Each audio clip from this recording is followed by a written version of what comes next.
I dick slapped the like button, and after 9 months, I had 2 like buttons on the screen. Whoa. So who pays child support here? Him, YouTube, or me? YugiNoNo! Alright guys, so Maximum Crisis is coming around the corner, and we have so many card leaks and even the rarities leaked from this set. And a lot of them are secrets and ultras, sadly. But on the bright side, your deck will be just that much shinier. But in this video, I'm going to be going over my picks for the top 5 best cards to pick up from Maximum Crisis. So starting off with the number 5 spot, going to Zodiac Hammer Kong, because we all wanted more Zodiac support. And this card's artwork is pretty much exactly how it sounds. It's like King Kong carrying a hammer around that also happens to be a drum. It takes 3 level 4 monsters to XE summon, but let's be real, no one's gonna summon it that way. Everyone's gonna summon this thing by slapping it right on top of another Zodiac monster, let's be real. And of course you gain the XE's materials that are underneath the card that you slap it on top of, and this card gains attack and defense for every single Zodiac monster attached to it as XE's material. So in other words, this guy can get pretty big on attack. And on top of that, your opponent can out-target other Zodiac monsters on your side of the field with card effects except for this card. And during each of your end phases, you detach 1 material from this card. So this card is pretty awesome support for the archetype, as if it needed it. But a lot of people do like to play Zodiac, so this is just another card to add to the arsenal. And at the number 4 spot here, we have a card called Dragonic Diagram.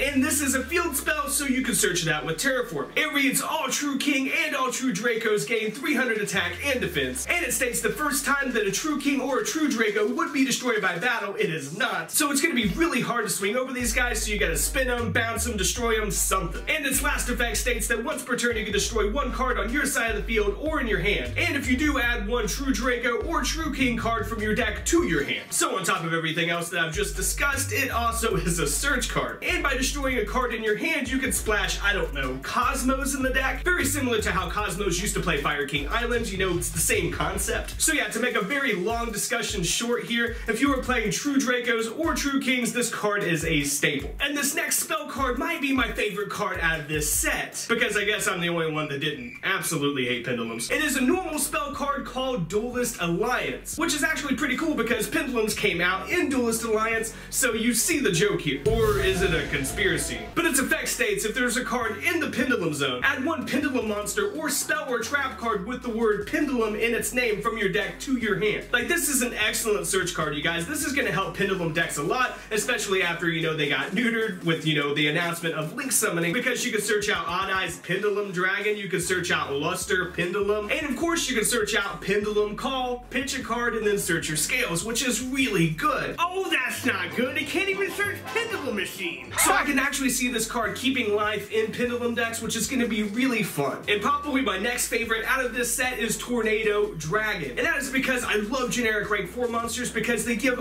all kinds of decks. I mean, like, basically every deck a lot of utility on their own. And they also allow you to keep further in game state because, you know, they're a body on the field. But anyways, Tornado Dragon, it's a worm type, 2 level 4 monsters are required to make it. And its effect states that once per turn during either player's turn, you can detach 1 XYZ material from this card, then target 1 spell or trap card on the field and destroy it. And yes, you heard right, that is during either player's turn, and you can pop a card on either side of the field. And this card is good for several different reasons, not just because it's during either player's turn, but it's a 2100 body, so it's bigger than Diamond Direwolf. And not only is it bigger than Diamond Direwolf, but it has a better effect than Diamond Direwolf, because we've used Diamond Direwolf for a long time now to pop spells on your opponent's side of the field, but you have to pop your own wolf in order to do it, so this card directly replaces Diamond Direwolf, which has been a staple in Yu-Gi-Oh! For years now. Not to mention that this card is 100 attack over Castel as well, and Castel has been our go-to removal card since Duelist Alliance. And the 2000 defense on this guy ain't bad either. So yeah, if you can get your hands on this card, like if you pull this card, then just keep your hands on it, because this is going to be a staple in basically every deck that you're going to be playing. I mean, think about it. Any deck that can make a rank 4 is going to be wanting to play this card. It is literally just that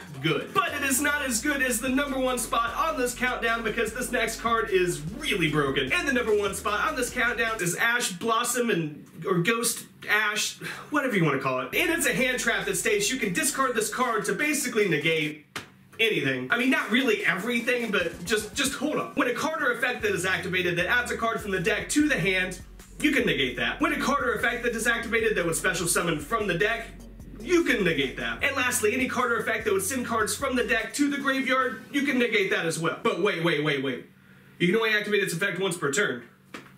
Ooh, for a minute I thought that was gonna be broken. No, but for real though, this card is very broken. And on top of everything else, it's a level 3 tuner. So boiling this card down, any search card, like Reinforcement of the Army, I mean, you pick it, any single search card, this card can negate that. Any card that would special summon from the deck, like Kaiju Slumber, which is a very popular card right now, or I don't know, A Hero Lives, this card can negate that as well. And any card that would send a card from the deck to the graveyard, it negates that as well. So Foolish Burial can also be negated. And the way it's worded, I don't know if it could also do Minerva and Dante, because it says a card, not a cards with the parentheses. So I'm not sure how it's going to be ruled, but I assume that this card is just that broken that it will stop Dante and Minerva. I'm not a card text expert, I'm not that nerdy. So yeah guys, Maximum Crisis is going to be a crazy set. I think it's going to make a lot of huge changes to the game. It's definitely a set that you should pick up on if you haven't already pre-ordered. This is a set that I would recommend pre-ordering if you are interested in pre-ordering sets at all. I personally don't buy boxes anymore, but hey, that's just me. But I would love to know what cards you guys are looking forward to out of this set down in the comment section. And as always, be sure to dick slap that like button and subscribe.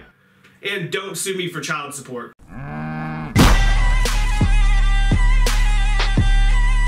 Subscribe!